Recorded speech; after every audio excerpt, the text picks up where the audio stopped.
Alright, so this video is for myself and people who might find it useful. This is a video of how I do my castle tower type structures. And for the start of it, we're just going to have a 3x3 square in the ground. Then we're going to want to do our wall that goes around this. And we're going to put our entrance here because why not?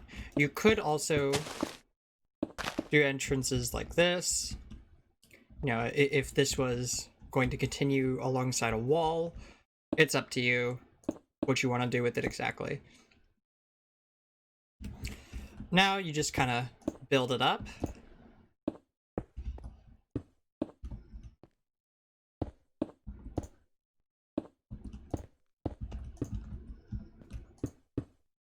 And then I put bars here for the windows. You can do whatever the hell you want here, but this is kind of what I do. Then we're going to go up and top this off. And we now have the first level done. Now, you can do kind of whatever the hell you want for an entryway here. I tend to do something along the lines of this. It's simple, gets the job done. I'm sure there are prettier things out there. But, you know, it works. And then we do a ceiling, roof, floor type thing, and you can put a ladder here or however you want to ascend. Now we do a similar thing for the next floor.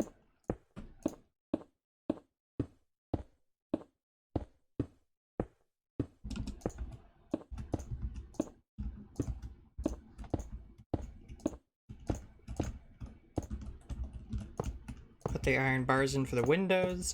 You could leave these open, especially on the second floor. I wouldn't really want to leave them open on the bottom floor because then, like, I don't know, a mob could just jump right through it. And most of the time I build these as a way of protecting my settlement from bad mobs. So leaving it open isn't exactly something I want to do. But I do think that you could leave these open. And the only thing you would ever have to worry about in that case would be spiders and, I don't know, phantoms maybe. Then we do the same thing that we did here, you know, put a ladder here if you want. I tend to do, you know, just some lanterns. When I'm not using shaders, if I'm not using shaders, I don't have to light things up as much, but whenever I use shaders, I like to do a little bit of an excessive amount of lighting because everything is a lot darker with shaders. Oh. Alright, so now here comes the sort of tricky part, which is the part that I always mess up on. We're gonna go around and do this.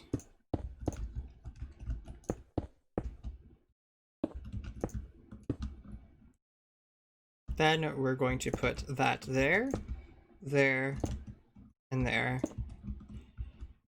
Now we are going to do a stair like that, where it has that corner.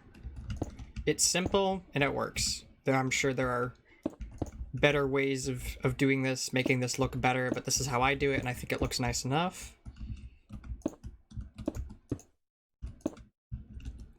And then, just to add a little bit of shape and texture to it, I like to put some stairs here. You could do cobble stairs or whatever the hell type of stairs you want to do, but this is the one that I do because I think it fits in with it nicely, and as a nice touch, I like to put some lanterns hanging from it.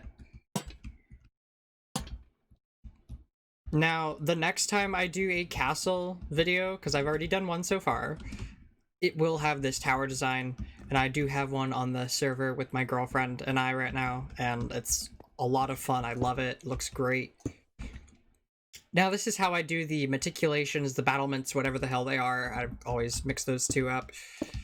So, it's simple like this. 2 stairs facing the corner on every corner.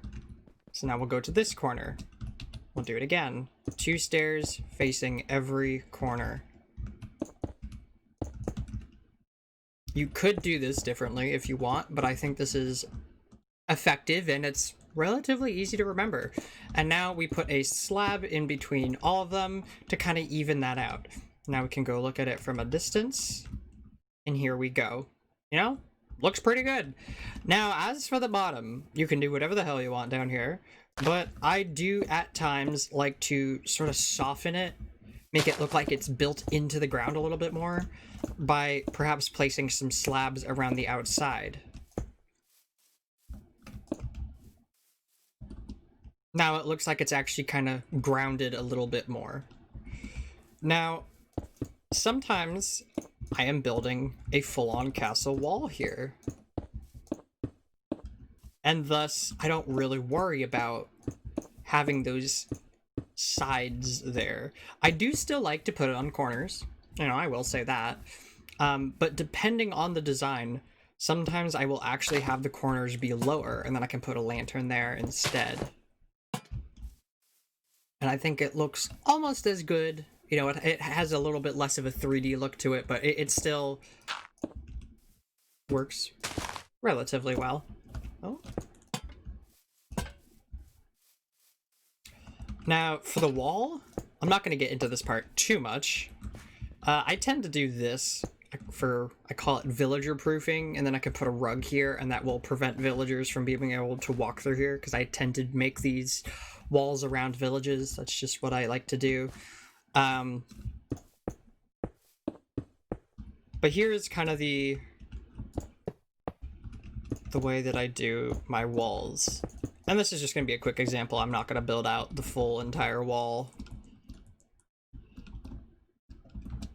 I like using cobble for the floor. That's just the material that I like for floor, because, I mean, you would use cobblestones in the streets of London back in the day.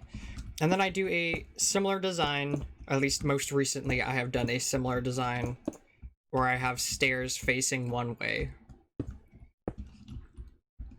And it gives it that castle feel. Now, you could, you know, mix up this design however the hell you want. You could do it something like this, where, you know, stairs facing opposite direction and then a slab in between. It's completely up to you. This is where you can be creative with my building, you know. Of course, take this and make it your own. That's how we get the good stuff. But I tend to also do some windows in here as well. And there you go. And perfectly, it has lined up with nighttime, so you can kind of see what it looks like from a distance. Let's get rid of all these lanterns. Now, can see a little bit of what it looks like from a distance. Pretty nice. I do think when you have some water around, it looks quite nice, because then the reflection is great. So yeah, that is how I make my castle towers nowadays. I have made bigger, more extravagant ones. I've made smaller, less extravagant ones. This is the design that I am currently happy with and that I have been using. So if you like it, use it. If you don't, bugger off. Either way, have a great day and let your creativity fly. Bye, everyone.